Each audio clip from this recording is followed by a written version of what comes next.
Hi, friends. Welcome to the Peace and Love podcast. It's been a minute. Let's catch up. On this episode, I'm going to be talking about how to get out of your habitual routine and how that can actually lead to authenticity. I'm also going to be talking about technology and the phones. I know this is a challenge for a lot of people, and it's such a relevant thing today.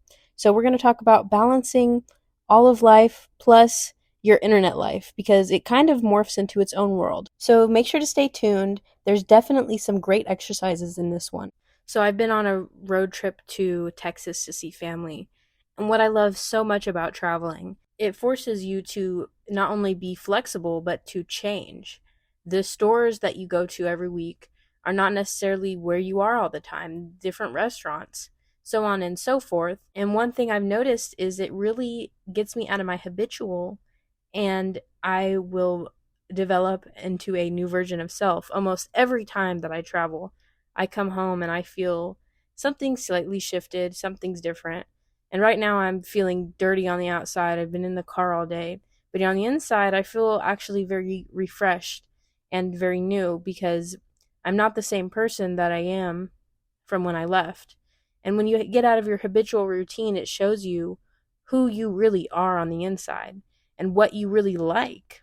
For example, I've been on this fruitarian stuff and I've traveled a few times while being fruitarian, and this time it was not going to happen. I've talked about this before on here about it's a little bit challenging trying to be fruitarian and going to restaurants and so on and so forth. So I'm just like, let's just let go of any of label right now and let go of anything. And I did, and I had a great time. And it's interesting trying to balance out like the label of I am fruitarian, I am raw, I am vegan with just I am, period. You know what I mean? I'm not any of those things. And I don't know if a lot of people really experience that because after you create these labels, people get so attached to them. I'm gay, I'm a woman, I'm whatever they may be. You create this label for yourself and you put it into your identity. So it's like some things are just off limits. But really, the truth is that that's just a label. It's like the the Coke ad. I'm sorry, but it's like the Coca-Cola ad. It's like labels are for products, not people. Even me saying that, it's like, oh my gosh, that's soda that's processed. Don't bring up a Coca-Cola ad. Well, I just thought of it. I don't know, but it's so true. Now, since those were my examples, let me be really clear. I do choose to take on some labels. I am a woman. I'm a friend. I'm a daughter. But the problem comes when those labels, you create a matrix of beliefs behind them. So now that you think I'm a woman, I have to dress this way, I have to talk like this, I have to have this as my, all these nonsensical beliefs that people take on. And now that's another topic, but for something more flexible as a eating style, it almost seems silly to create a label around it. And when I'm talking about labels, that's what I'm referring to. Something that's constantly changing and constantly evolving with your knowledge. But it's also worth noting that behind the label of woman, daughter, friend, whatever you may be, there's a more real and a more true self that is none of that. Your true self isn't a anything. It just is. And for the sake of Earth time, we take on these roles. I'm daughter, I'm woman, I'm friend, or whatever you may be. But the real self behind all that isn't any of those things. And it's important to know this to truly know thyself and on this journey. And that knowledge helps in other aspects. It's not really helpful to the physical world, but it is worth noting why get so attached to I am woman and putting it in everything. I am this way, I am that way, because behind that all, who are you really? Before you were born, where were you? Before you were born, what are you? Before you got named, before any of that. And that's not a quick answer thing. It's something to sit with and probably ask yourself over your entire lifetime. And these so-called labels are really boundaries. They're boundaries not only for us, but they're boundaries for other people. I'm vegan, don't offer me meat again.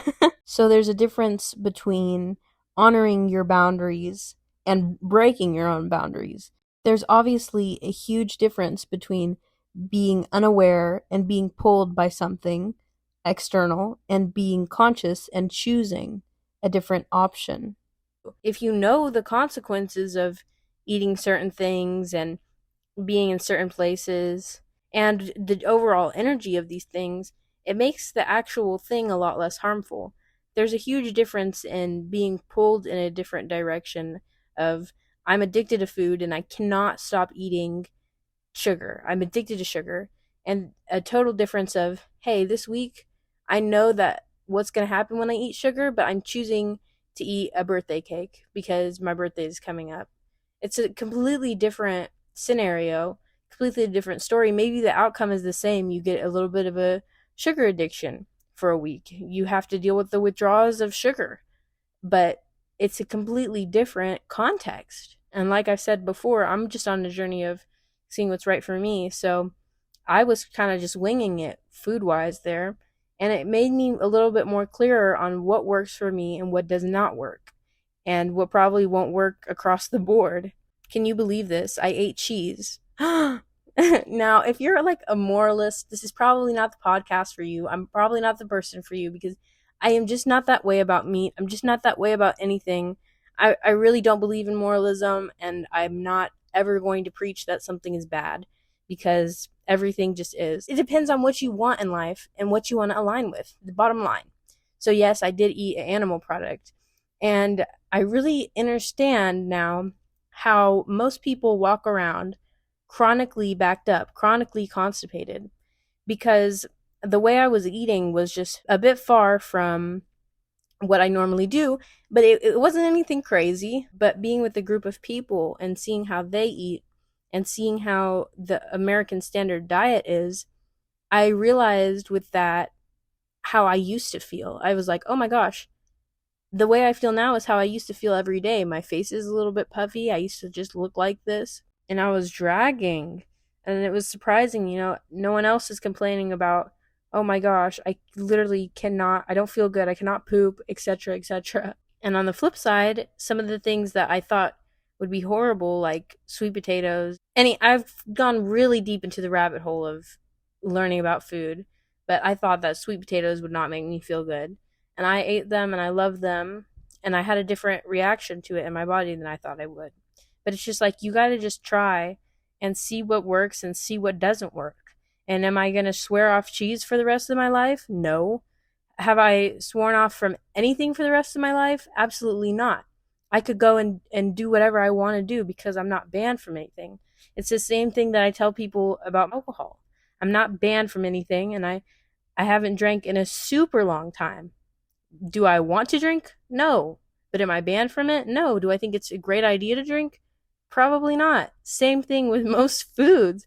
It's like it's not going to hurt you, it's not going to kill you. I follow this woman on TikTok. Her name is Audrey Bear, and I follow her because she has a similar outcome to what I wouldn't mind experiencing. But I recently learned that she is kind of a retired breatharian, and she did that for a while. And something she said really stuck with me. She said, it's much harder to be balanced than be in the extremes. And I said this to a family member, and they had no clue what I was talking about. But maybe if you're listening to this, you resonate. We can be extreme. Like, I know I'm the type of person that I can take things so far. I have the discipline to do it. I have the drive to do it. I have the will to do it. And I have the motivation to do it. Everything is there, and I can take things that far. But what's more challenging for me is doing moderation, keeping things in balance, and finding a good mix of everything. Because I am that type of person that will and can take it so far, anything so far. It's like with this spirituality stuff, should I just block everyone, go off into the forest and into a cave and hide myself? Should I go on a water fast for 40 days? Should I just do all these extreme things? And it's like, actually, the higher road can be loving all that is in creation, including dairy, including sugar, including the company of people who are a little less aware, and having that balance. And I honestly think people attach to a label, not really for themselves, but for other people. It's like, how do I explain that? Well, I sometimes do it this way, I sometimes do it that way. It just depends. And I don't really have a eating label, I don't have a spiritual label, I don't have any of that. None of that. And honestly, that's what authenticity looks like. They don't really have a label for everything. Authentic people just are. They don't have descriptors. You ever meet someone that's like, they're so weird. They're so out of the box. They do a little bit of this, they do a little bit of that, but they're also interested in this. You can't guess their political beliefs. You can't even guess what's going to come out of their mouth because they don't fit into any type of box. And it can be odd feeling like that. It's like, well, I don't really fit in the vegan community. I don't really fit in the fruitarian community. I don't really fit in the Jewish community. I don't really fit in the spiritual community. Where do I go? Where do I go? And I feel like that's not really an easy answer, but I feel like it's also not a hard answer. When you're authentic, some people will hate you automatically and they won't understand you, but some people will just love you automatically because what you do, what you say resonates. And more often than not, other authentic people will be attracted to that. So it's like we have no label. We're just authentic. And the more people who are just that authentic, real, I'm going to give it to you how it is, I don't have a label, that is just what's going to elevate the planet more than being spiritual, more than being blah, blah, blah, blah, blah. You know, all of that is just some word that some man came up with. What's more real is just being in alignment with the soul. What does the soul want? And it changes over time. It changes. I could decide tomorrow that I want something completely different and go on a different road trip and become a different version of self. And the other answer to this is just being there for yourself. The authentic one needs the approval of no one because they really genuinely approve of themselves. You're doing everything the way that you feel, you know, on a soul level is right. It's right for you at least, and you're doing your best, and you know that, and you accept that, and that's who you are. And so really there's no approval to gain. You already are the approval. You are complete.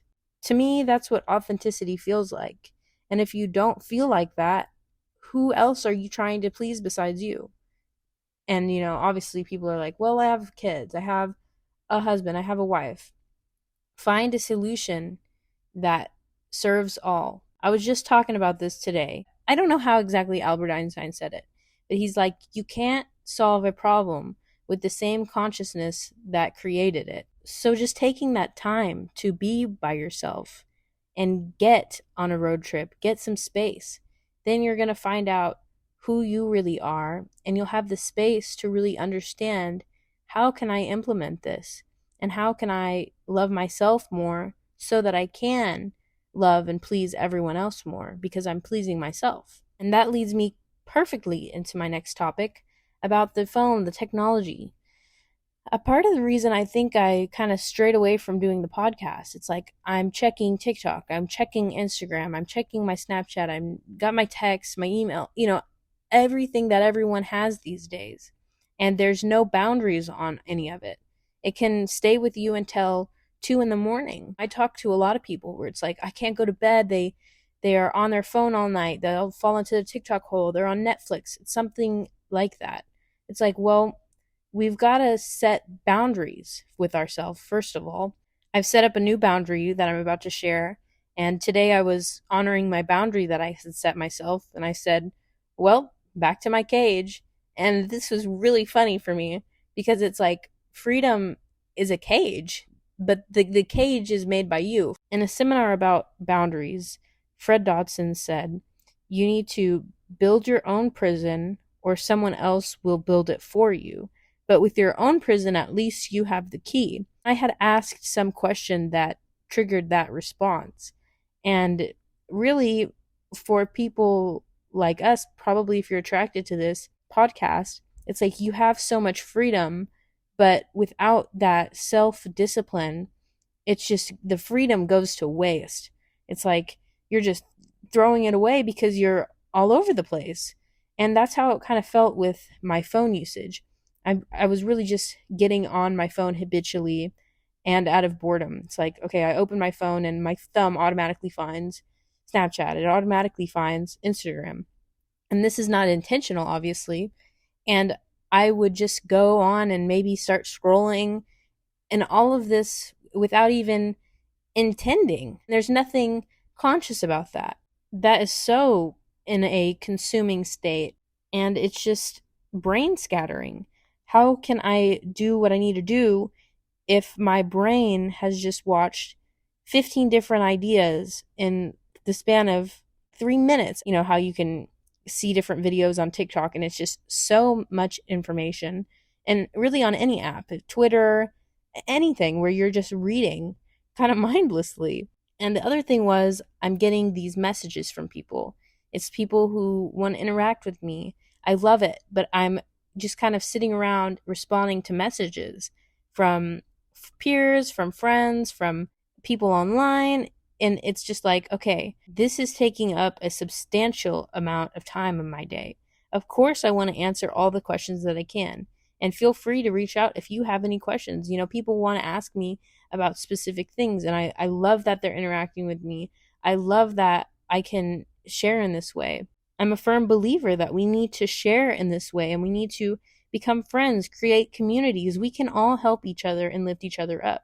That being said, if it is monopolizing your time and stealing your energy, this isn't healthy. And I shared with my coach that this is what's going on. I'm not sure what to do. I don't feel good not responding to people, and I don't feel good ignoring it. So what do you recommend?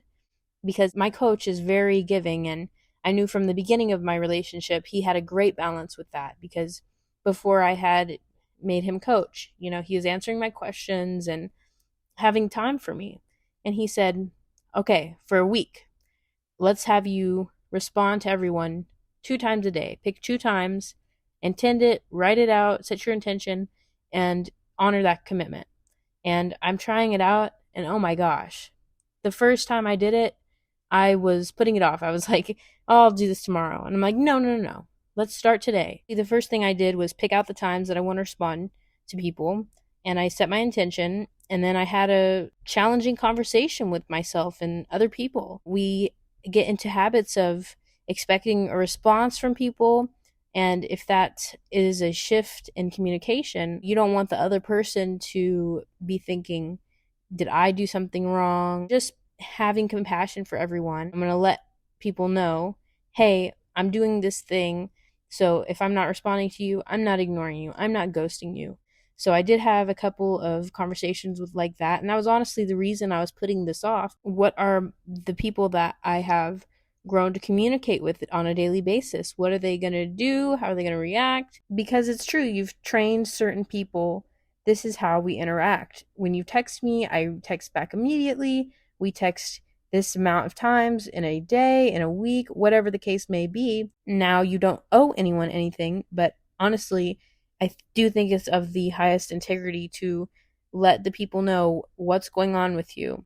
I'll probably tell more friends what I'm doing when it comes up, but I just let the people that I know I communicate with on a daily basis know what's up with me.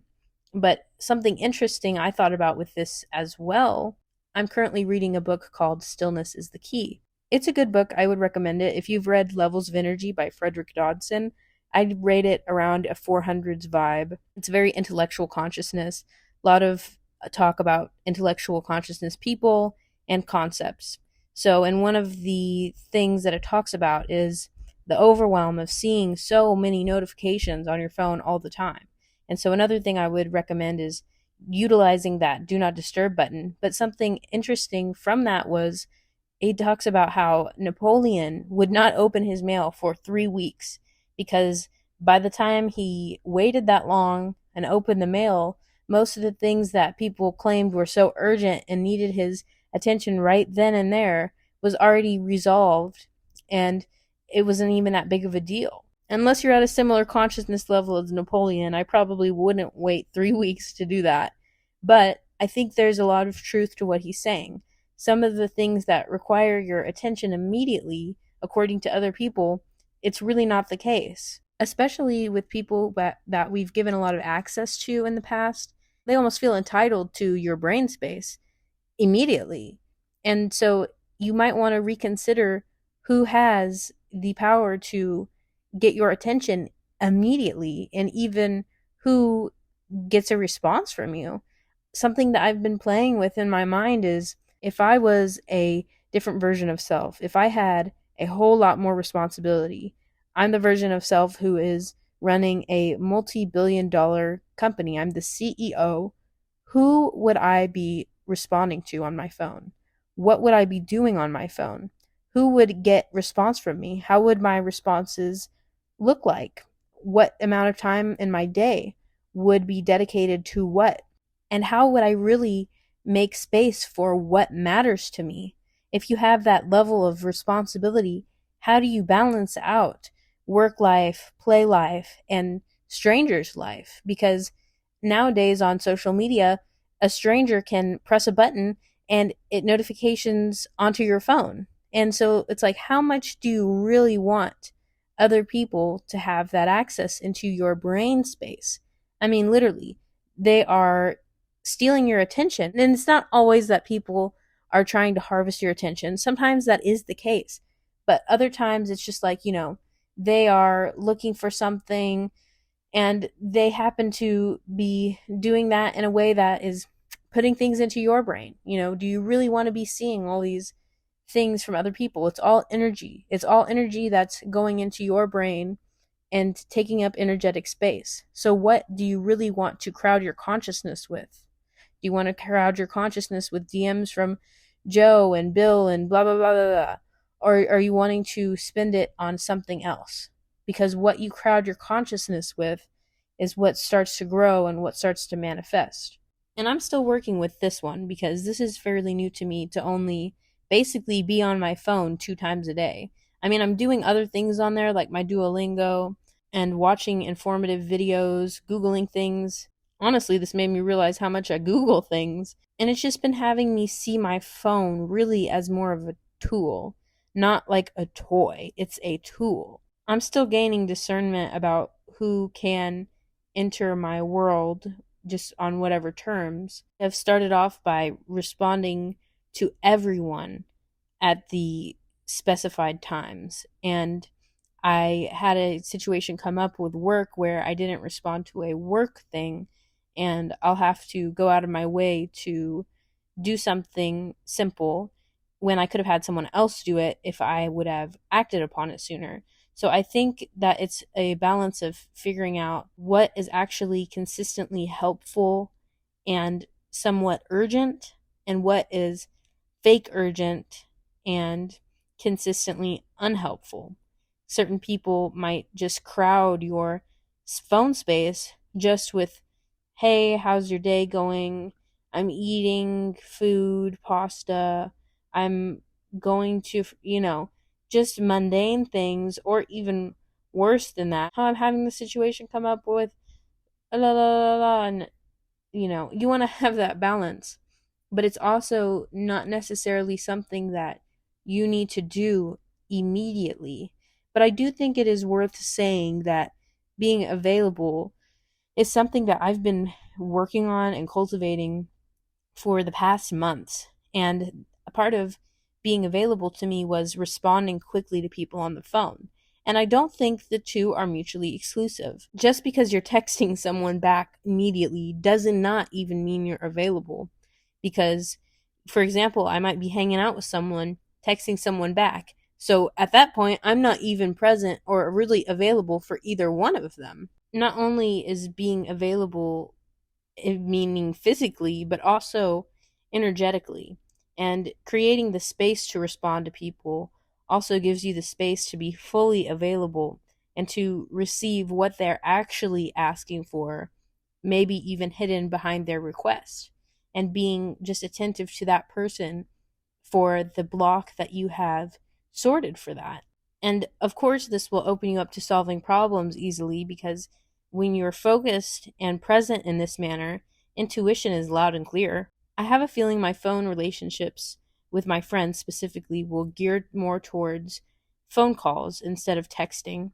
And I'm also not sure what else this will change, but I'll keep you all updated on this as I think it's a really interesting and relevant experiment because I think that the phone pulls on our attention in more ways that we are even consciously aware of. So I will definitely keep you updated on that. And that's pretty much it for this week.